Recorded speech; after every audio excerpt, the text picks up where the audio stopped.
Hello and welcome back to the Fortnightly Q&A. My name's Lumin and right now it is time to go through a whole bunch of questions. There aren't that many this time around compared to last time, but that's probably a good thing. You know, it's okay to vary the amount of questions and the length of these Q&As, so I'm just going to jump straight in. The first one is from Morten Ordegaard. You said you didn't upload 60 FPS videos because of the size. Would it help to just upload 720p at 60 FPS and not 1080p at 60 FPS? Is 720p 60 FPS bigger than 1080p 30 FPS? I don't feel the 1080p videos are much better than 720p. So that's always really interesting. I think that with certain games it's okay to instead go down to 720p and up to 60 FPS, or the inverse, up to 1080p and down to 30 FPS. I think it very much depends on the game, but in general, I think that 720p at 60 FPS is still around the same size as the 1080p one. It's about the same, but the issue is that a lot of games, when you play them at 720p, then you run into the problem that the UI is oversized or doesn't look quite as good or whatever. And if you're saying I must play it at 1080p and then downscale it to 720p, that adds like a lot of rendering time and it just doesn't make sense, you know? It just doesn't really make sense. I suppose sometimes you want to get that 60 FPS. I don't know. I think that as it stands right now, it makes the most sense to me to stick with 1080p 30 FPS, and when I get a slightly faster PC, slightly faster internet, then I'll just switch over to 1080p 60 on most stuff. Something like Hearthstone, as an example, I don't really see the merit of playing that at 60 FPS. I mean, I like a silky smooth Hearthstone video and a silky smooth Hearthstone experience, but, you know, is there really a point? It's like mostly static anyway. The only thing that you'd see move smoother is my mouse pointer, and then the cards coming up into your hand or going onto the board. I don't know. Okay, I don't know. It depends on the game. Like, sure, Fallout, that's pretty cool. It's nice playing that at a proper, solid 60 FPS. And I think in many situations my PC could probably handle it. Not always, because I've cranked the graphics up, but it runs at a 60 FPS most of the time, but even if it drops like 1 or 2 FPS below, you guys will see it in the video then. So it's safer for me in most cases to go with 30 FPS, and, you know, the size, it's not that big a deal. Now I could even go, I used to, for those that don't know, upload at 720p 30 FPS, and I tried back then. I was still uploading at weird bit rates and in terrible formats and stuff. I used to upload WMV videos when I started out with Skyrim and the Portal stuff, and some other, I think Beyond Good and Evil is all in WMV, and I didn't know everything I knew now, and I was doing that in Sony Vegas, and a lot of my videos were sort of blurry. It's stuff that I look at nowadays and I think, whoa, okay, I really should have done better than that, but I was just starting out. I don't know, like, it's tough. When I stream, maybe sometimes 720p could be better, and, you know, it could be smoother and nicer or whatever, because most people don't watch 1080p anyway. But I think for the videos, I'll probably stick with 1080p 30 FPS for now, and just see how it goes. See if there's anything that maybe needs to be different. If I ever play a super fast-paced game, like if I had to record a Quake video, that would definitely not be uploaded at 30 FPS, because that would look stupid. It would look terrible. Same goes for any other, like, competitive style FPS. Maybe I'd consider the 60 FPS thing with Overwatch. I think Overwatch actually runs at a solid 60 most of the time anyway, unless it's like a massive fight with lots of special effects. But, yeah, it's a good question, and it's a valid concern, like, the difference between the two, which is better, which is worse. And maybe I'll do some polls on Twitter or somewhere, or on this video maybe. Maybe I'll put it in this video, because there's a YouTube poll feature that I've never used yet. Well, I used once for something silly, but I could put it there, and I could hear from you guys maybe what you'd prefer. Just see what you say. I'm not saying that, like, you know, what you're going to vote for I'm going to do, but I'd just like to see what you guys think, and see if this poll feature works. If I remember to do it, I'll do it. Next question. Riverside. This is Luthira from our guild. From the WoW Guild, for those that don't know. Here are a few questions for you, Lumin. What videos or series of yours are you most proud of, and why? Then there's another question. Let's answer this one first. It's very difficult. I mean, I have a lot of videos on my channel. I don't know how many. Okay, I'm gonna open it right now. Right here in front of you. Don't even worry. I know what I'm doing. Fortunately, it's muted. I don't have to listen to my stupid voice. Here we go. How many videos are there? Where do I see? He says he knows what he's doing. Oh, right. I can look at my video man. Hold on. Hold on. It must be something like a couple of thousand. 3, 4, 5,000. I don't... 3, 4, 5. It doesn't even say anyway. Wow. Thanks, YouTube, for making it so difficult to find out how many videos I've uploaded. Oh! It's terrible. I'm looking on a different site quickly because I just want to know.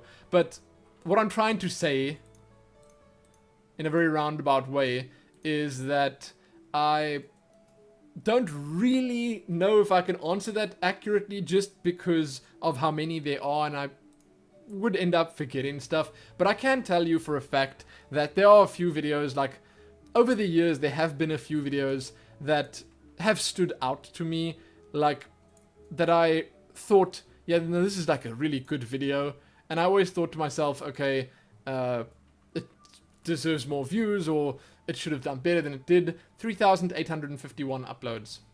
I had to go to like a different site. VidStatsX. That's how many. That's a lot. That's a lot of uploads. Anyway, no. So, one video that I always go back to. I'm just going to give you like a couple of random examples, okay? So, one video I always go back to and I think, my god, that's great, is a Guild Wars 2 video that I made a long time ago called Remember the Whales. And it's just a random video for a random in-game event that happened just that one time in Guild Wars, and I was just so proud of it. At the time, I wasn't as good at editing and stuff, and like, I think that looking at it now, there are a few things I would have done a little bit better, and there are a few parts of the video where I made clear editing mistakes. You guys might not even see it, but it bothers me when I look at it, okay? But that video was amazing. I thought it was just so good. The music in it is so good. I mean, I didn't make the music myself, but it fits so nicely with the sad visuals that I was presenting there, and the video is just great. It's such a good video, and it never really got seen by that many people, and again, that just makes me sad. I think I tweeted about it once, saying, you know, it makes me sad. It's funny, but like, favorites, proud of. I'm very proud of my Beyond Good and Evil Let's Play, because it's like it was the first Let's Play I ever did, first Let's Play on my channel, Beyond Good and Evil. It was not good. Like, I mean, I went back a couple of times already now over the past couple of years, and I looked at it, and yeah, it's okay. It's still me, but. Wow, man, it was a little awkward, but still, I'm proud of it because that got me started on the Let's Plays and stuff. And for those that didn't know, like, I did that, then I did Portal 2, then... What was the next proper Let's Play? Terraria, Alice Madness Returns. Seems like I did some Minecraft, Path of Exile, Deus Ex. Oh, man. Blasts from the past. Rage. I was very happy with Rage. Man. Then... I actually today saw a video that I was quite proud of. That was it was a Divinity Original Sin video wherein I did all the voice acting for the characters in it, and I thought that was really good. I went back and I listened to the voice acting and I thought, wow, did I make those voices? I was very proud of that, especially at the time, and like, it seemed like people that watched it really enjoyed it, and I mean, I enjoyed making it as well. So that was really cool. I am obviously super happy with my 1 minute guides. I mean, there are little things that bother me about them even after I've uploaded them, and I think to myself I could do better, but I like them. I like the presentation. I like the way that I did them. I'm always happy with my news episodes. I'm sad that they don't get that many views, but it's like a difficult thing. You know, a news episode, you gotta see it within a week or so, because if you don't, then it's sort of obsolete. It's news, you know, news is not interesting if it's old news. So, you know, why would someone watch it a week later? And with a Let's Play, it's the exact opposite. Like, you can watch it, it's probably better watching it later, because there'll be more of the episodes up, you know? It doesn't really matter. And it might even get better with age. You know, because you might forget about the game, and you come back a couple of years later, and you can watch this Let's Play or whatever, and I don't know. Okay, so it's yeah, it's difficult.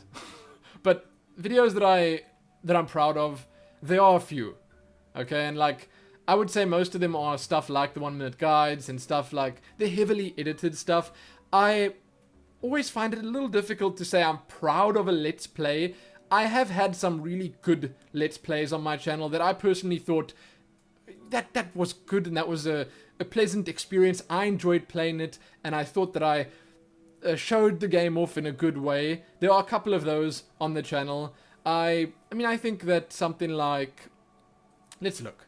Okay, so my Dishonored series, my Bioshock Infinite series, it's weird. It's like, obviously Skyrim I thought was really good as well. The first-person shooters / RPGs and stuff, they seem to always work best. I don't know. But yeah, there are a bunch. Okay, there are a bunch of videos. I read this question and then I immediately went to my channel and I looked quickly to see like what my most viewed videos are, and I was wondering like, would I be proud of the most viewed videos on my channel? And the answer to that is sort of, maybe, a little bit, perhaps. Most popular videos are Elder Scrolls Online's character creation, Guild Wars 2's celebrity character creation, then Guild Wars 2's character creation, and then 1-minute guides and some other stuff.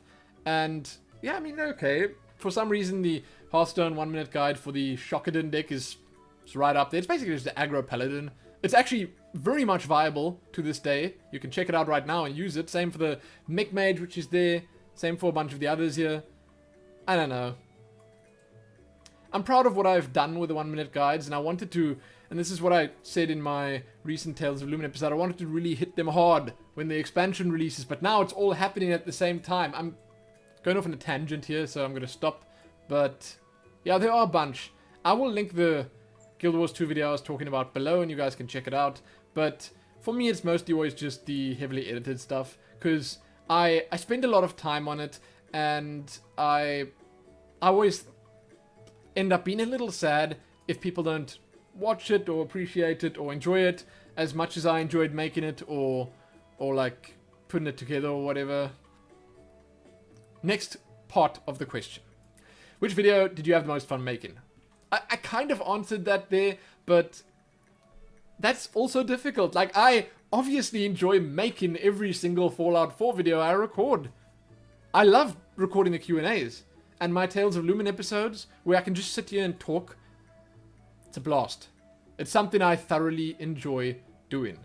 And that's probably one of the reasons I think streaming is going to be amazing, just because I like sitting here and talking. But, like, I don't think that I'd say 1-minute guides or whatever are the most fun to make, because it's a bit of work. It's actually hard work sometimes. I'm working on the World of Warcraft video series that I was talking about now, and that was pretty fun, because I got to do a whole bunch of voices, and you guys will hear them soon. I'm trying to get it done soonish, and I did this as a test, and then it ended up being really cool and fun and funny, and I thought, okay, maybe it's good, and maybe I'm onto something here. So that was cool. Now, I must say I do enjoy making the voices, and then trying to make something just that people like, and trying to put a video together. It's always satisfying seeing something when it's done. For some reason, one of the most fun parts of making videos for me is always putting music in as well. I like that. Now these questions here, I kind of know why Luthera or Riverside asked it here, because it was at the same time that I was trying to figure out what the channel needs to be, and these are good questions that one should ask in order to figure something like that out. And it's actually something that I did ask myself already, so it was not too difficult for me to answer. It was all already up here. But yeah, good questions. Good questions. Hake000. Or is that Heiko00? Not entirely sure. Lumin, I don't know if you've talked about this in the past, but what are your thoughts on Black Desert Online, and will you be playing it? I can't play it. Unfortunately, I cannot play it. Africans are not allowed. Just think about that for a minute. That's what they said to me. I can't even visit their websites. They block any and all South African / African IP ranges. I saw a lot of Egyptians complaining about it as well. You can't.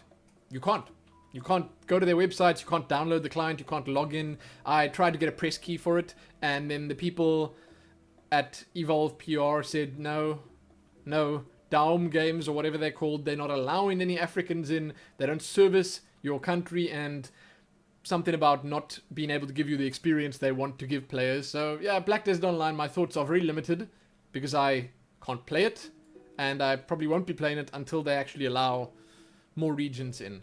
That's all I can really say. Like, I saw some videos of it. I thought to myself, hey, that character creator looks great, but I also can't download or access that.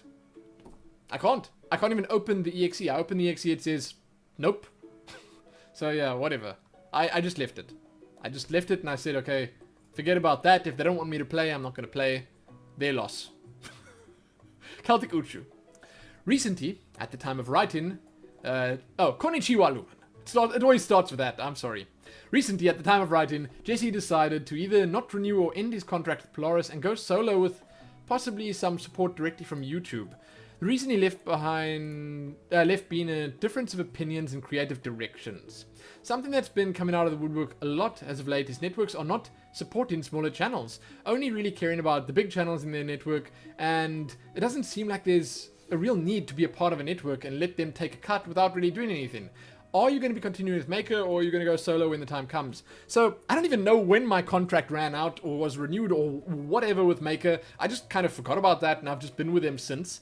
And the reason I'll probably stick with a network, I might not stick with Maker. I don't know. Like, let me first answer the first part of that. There are lots of big YouTubers out there that the big networks care more about. It's obvious. Okay, it's just they are the big money earners for people like Maker. And I'm sure people like Maker will be sad if Jesse leaves because he probably makes them money. And he's a big personality, he's part of their club there, and he's not going to be anymore, or whatever. By Maker, I mean Polaris. So, I think it's a tough thing. Okay, so going solo for someone like me is not viable because I don't want to sit here and battle with YouTube's system every single time I upload a video to try and monetize it. The thing that you get from a network that makes it worth it, no matter which network. Some offer better rates, give you a bigger cut, but the thing that you want from a network is that ease, because they allow you to just click a button to monetize your video, and if for any reason there's a problem, they can try and help you sort it out, but for the most part, they have the right to monetize all the gameplay stuff. If you go solo, then it's not quite as easy always, and you run into a lot more problems. So, yeah, you'll get more money, and also you need to wait for your check to arrive from Google. I don't know if they still do it like that, but when I started out, when I was not partnered with Polaris or back then the Game Station, I actually had to wait for a physical check to be mailed to me from the US, which took ages, and that was not cool. So, I don't know. I'll probably stick with the network, but yeah, I mean, nowadays they don't do anything for small channels at all. You could have the best channel in the world. You could have an amazing channel, but they could just not even care because they don't like your numbers. Like, my content could be 100 times better than 100 of the massive YouTubers, like, all the way at the top, but it wouldn't matter because I'm smaller, and, yeah, it doesn't just, yeah, that's, what do you say? I am not really super happy with Polaris right now for, I don't really know what reasons, because I didn't really expect much from them. They did, when I joined up with GameStation all those years ago, they promised things and they said, you know, this, that, the other. They had forums you could go to. They had all sorts of ways of communicating with the other makers, content producers in their little group, because it was a little group back then. And then that all just disappeared one day, and they started just focusing on the bigger guys, because at that point, Total Biscuit, Jesse Cox, Dodger, and a few of the other big ones just started blowing up, and then that was it. And then obviously the other big guys, you know, back then it was stuff like PewDiePie and stuff just being discovered or starting out and whatever. And then people decided, the people at these studios, these networks, decided, okay, we need to focus on these big guys, back the right horses, and then they just sort of forgot about everyone else. I don't know. It sucks. It does suck. And, I mean, for a lot of people going solo is good. But for me, it's just much easier being with a network. I might actually join up with Curse or something. Just, I mean, I don't like Curse all that much, but I've actually had instances where I had the guy from MMO Champion say to me, we would feature your video, but we're not going to because you're not with Curse. And then I had the guy from Hearthhead who gets thousands upon thousands of views on his front page every day saying your 1 minute guides are amazing, but it would be a conflict of interests for me to put it on our front page because you're not with Curse. So I was strongly considering a couple of years ago already going with them, but I never really did it. I don't know, maybe it's worth dropping Polaris for someone like that. But then again, I've got some friends in Polaris. I actually have a direct line to some of the bigger people in Polaris right now. We are on friendly terms, and it's nice. So one day when I'm streaming or whatever, I might be able to cash in on those connections and speak to them and, you know, do stuff for them. So we'll see. Number 2. Mobile games are on the rise with younger generations. Yeah. As they are the only games they know, mostly from parents letting their kids play on their phones or tablets. Not sure how it is in South Africa, but where I live in Canada, it seems like more and more kids are carrying around smartphones or tablets and seem to be completely engrossed in them without hardly looking up. Sometimes bumping into people at stores or not really looking when crossing a road. Yeah, well, that's how it is everywhere, unfortunately. It's like that here too. It's mostly social media, Facebook messaging, WhatsApp, stuff like that. People, especially the girls, sitting on their smartphones all day long, whether they're in a car, in a shop, on the street. But mobile gaming, I don't know. It's not that huge in South Africa because mobile data is so expensive. So mobile gaming in general, not so much, but the social media stuff, huge. Like, not Twitter. South Africa doesn't know about Twitter. South Africa likes Facebook. That's it. Facebook, BlackBerry Messenger, and WhatsApp.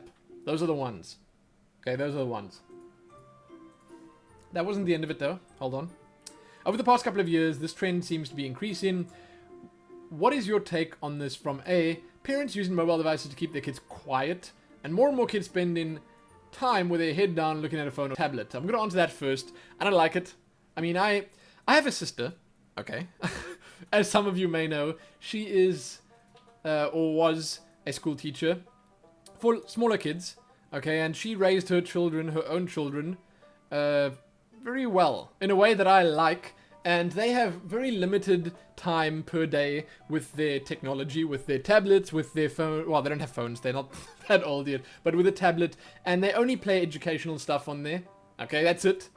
There's no other stuff, and it's fun stuff. Okay, sure, it's fun stuff. On the iPad, there's a lot of really fun educational stuff. They play in a cool German game where they tap the stuff and it says the word to them, and then it moves on. Like, it says a word to, like, you see a picture, you tap it, it says the word to you, then it moves on, and then they say the word to you, and you got to select the item. So if it's like a sheep or a dog or whatever, it says the German word, ein Hund, and then your next page you have to go. It's really cool. It's amazing. Okay, and I love that. I'm a big fan of that stuff. But no, I don't like when people are like, just, you know, yeah, shut up, child, take this. No. Not a fan. And B, where do you see gaming going in 5, 10, or 20 years based on today's kids being mobile gamers instead of console or PC gamers? I think the attention span of games is going to decrease greatly. And I think a lot of people have predicted that already, where it's going to be quick doses of gaming and like gaming on the go and stuff like that. And like a lot of big games on PC and consoles have already started embracing quicker play. And that's okay, and I do think that that's going to be the theme going forward. Quicker, more accessible play. I think it's okay. You know, the effects that mobile gaming are having on PC and consoles, they're not all bad. They're not all terrible, because people, the developers, they learn stuff from this that they can apply to their games and use to improve their games. So I don't know where I see gaming going, like based on what we see happening today. But like, I'm not sure I can give you a proper answer. All I say is that I think it's going to be more accessible, quicker, and probably briefer. Okay, so you won't be sitting there playing. Like, I've got on my phone some interesting games, like the Final Fantasy games. I've got Chrono Trigger on here.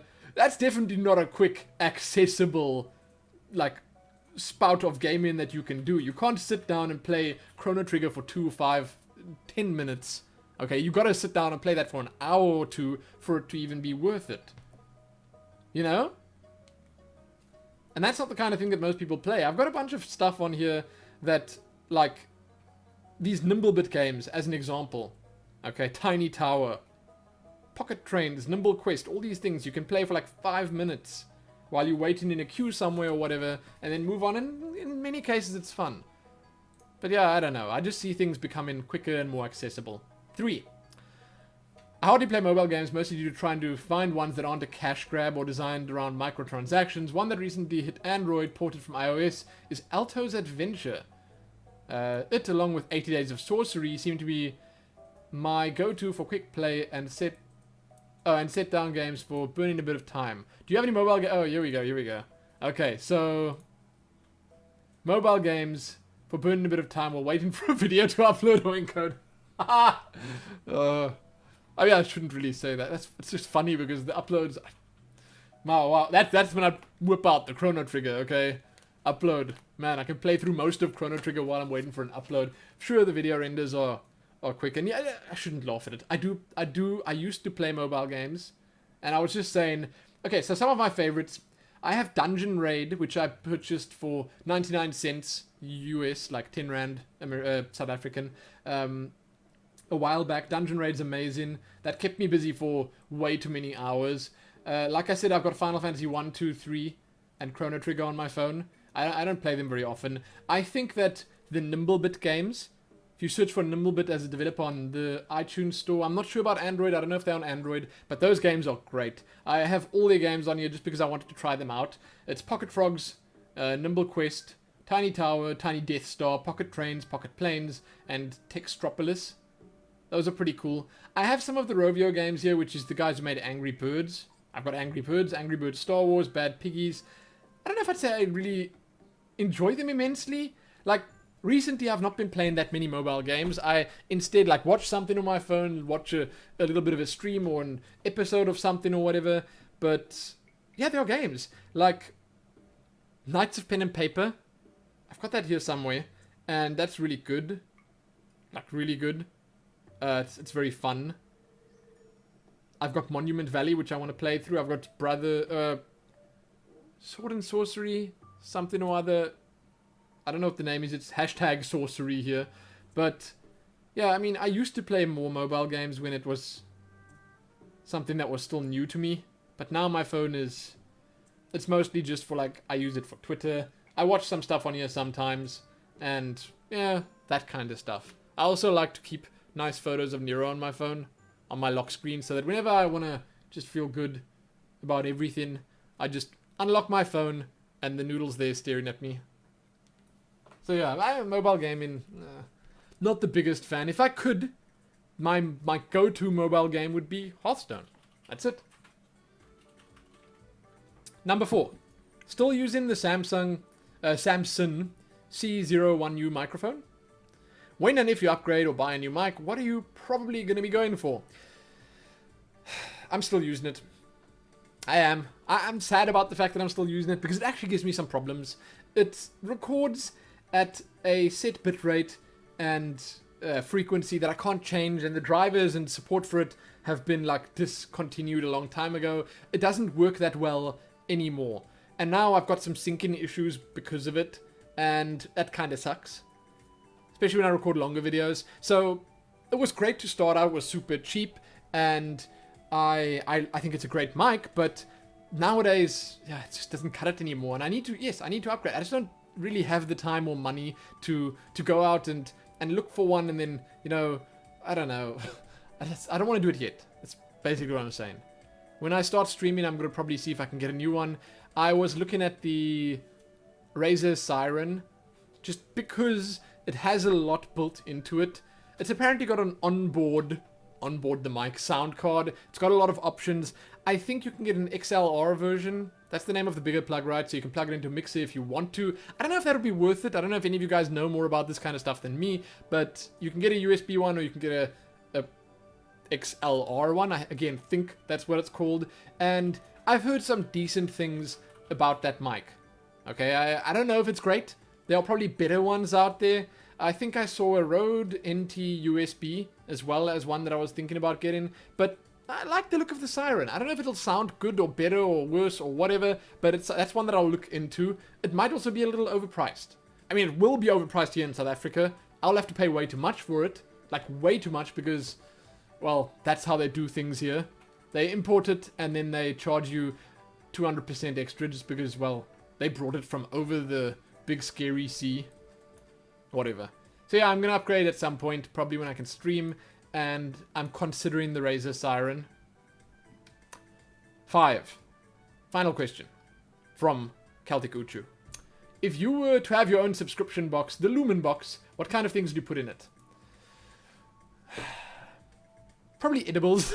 I don't know, can you do that? I know there are subscription boxes with edibles in, probably edibles. Because as I've grown older, I've started liking things less. I don't want a whole bunch of crap cluttering up my desk or my shelves or whatever. Not too much, at least. Some stuff is really cool. I like some stuff. I love art on my walls, but I don't want little things, you know. So I guess that I would say digital goods in a physical box, and food, eating stuff, snacks from all around the world, you know, that kind of thing. So it can be a Lumin box, and every month can be Lumin tastes something else, or whatever, you know, treats from somewhere around the world. That would be great. That would be right up my alley. That would be something that I would subscribe to myself. Okay, but unfortunately none of those deliver down here. I've seen some really nice ones, but yeah, that's what I do with mine because I don't want stuff flying around here. I've decided that. Sali Haira Noglu. Sali Haira Noglu. I think I said that right. Lumin, are you going to check Path of Exile out again? It's getting a new expansion, so you get a lot to play. I don't know. I was considering it. I saw that there was a new expansion coming out with 2 new classes or something like that, and like a bunch of new stuff. But I mean, I don't know. It's been a while. I don't know if Path of Exile is that much better than it was. I'm definitely not ripping on Path of Exile. That game, it's got a lot going for it. I just haven't played it in a while, so I honestly don't know. I don't know. There are so many other games that I want to check out now, including Elder Scrolls Online and a couple of other MMOs, like I said before.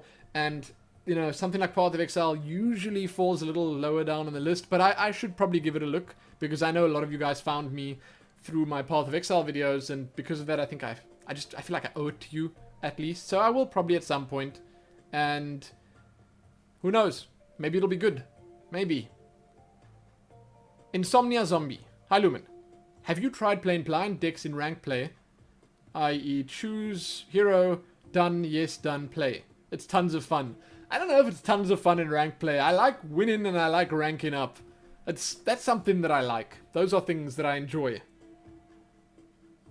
So, sure, in casual. Yeah, that makes sense.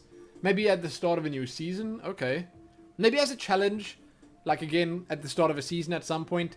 I would consider it. Funny, I was considering also doing a series starting next week, or this coming week now. This week, I guess, because this will only be up tomorrow on Monday. So, yeah, whatever. I was considering it might actually be up today. Who knows? If this is up on Sunday, then I worked some miracles with my internet. But I was considering starting up a series where I play through the deck recipes that they give us. Because they're going to give us deck recipes starting on Monday or Tuesday in Hearthstone, where they'll give you pre-made decks for all the classes, and I'll go through all of them playing games of those, see how it goes. That could be fun, right? I think that could be. I want to try and figure out some new ideas for different series and stuff I can do with Hearthstone, because I love that game, I want to play more of it, and I want people on this channel to see more of it. So yeah, we'll see. We will see. That does sound like fun, okay? Navina Weiss.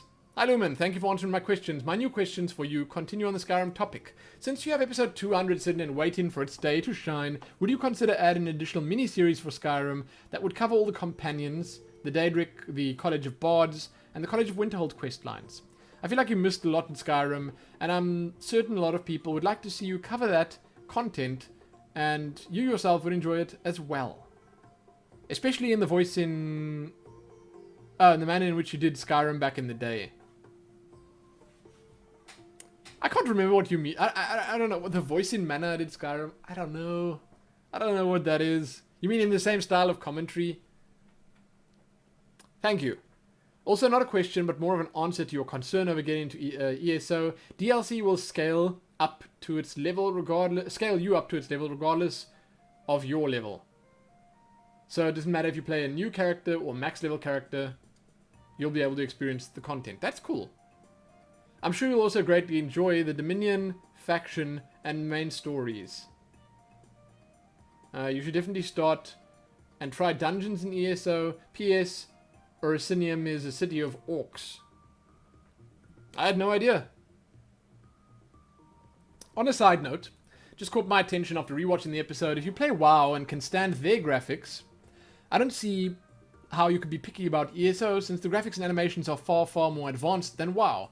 So I really don't understand why you complain about the aspect of the game. So, this is interesting.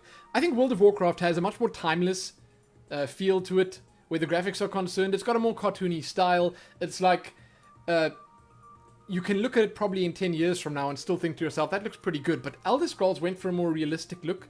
And when you're actually up in there, and you're up in those bushes and trees, grills, and you're looking at the mountain from up close, and you see those textures on there, and you see the trees trying to look realistic, but maybe not, then it does look a little worse in some ways. But obviously, in other ways, it looks much better. That's 100% a fact. You are correct. It does definitely look more technologically advanced at the moment, but again, World of Warcraft went for a different style. Now, I just want to point out that I wasn't complaining about Elder Scrolls Online's visual style. I honestly love how the game looks. I think it's beautiful. I'm a huge fan. I complained about the viewing distance and the fog that they put there, and I said, why? Why put that fog there? Why not allow people to see quite a lot further? Sure, I think the concern would probably be that you might break things, you might see too far or whatever, but why not put the fog on the outskirts of where you're not supposed to see, like out at sea or way beyond that mountain that you're not supposed to see beyond, and then let people see a little further and not have this unrealistic look in fog. It's basically like it's a super sunny day, perfect weather out in Elder Scrolls Online, but then there's that fog. There's that fog up ahead and the road just ends where the fog is. Why? That's what I was complaining about. So, Navina, don't get me wrong. I think Elder Scrolls is beautiful and I absolutely love how it looks. The character animations, the style of the game is great. Especially the characters. I love the characters. I love how my character looks. And the weather and environmental effects, the lighting, the day-night cycle looks, in many ways, way better than World of Warcraft, to be sure. But that fog. Oh my god, that fog. And then there's an add-on, a mod type thing that you can use to remove it, but then it doesn't look good. Like, it doesn't look as good. It looks weird then. So I wanted them to just rethink the fog. Give us double the viewing range, maybe. I don't know. That's all I was complaining about. Sure, you might need a monster PC to do it, but at least give us the option. So yeah, I do like how Elder Scrolls looks, and I am going to be uploading a video within the next couple of days talking about Elder Scrolls Online. Look forward to that. But I'm done. Those are all the questions. If you have any new questions for the next Q&A, please leave them below as comments. Let me know what you think about the subjects raised today, if you'd like. I mean, I could talk a little bit about some of the answers and stuff you give if they're interesting enough. Whatever, but leave the questions below for next time. Be they about games, gaming, real life, whatever, doesn't matter. Leave them, and I will see them answered. Okay, I'm answering every single question right now. I'm not skipping anything because thus far at least I've been able to include them all. It's not been too much, but there you go. Check back here soon for more. Give it a like, share it, and do all that other stuff. Thanks for watching. Hope you guys enjoyed the Stardew Valley music. It's pretty good. I enjoyed it. I enjoyed listening to it. So there you go. Happy that.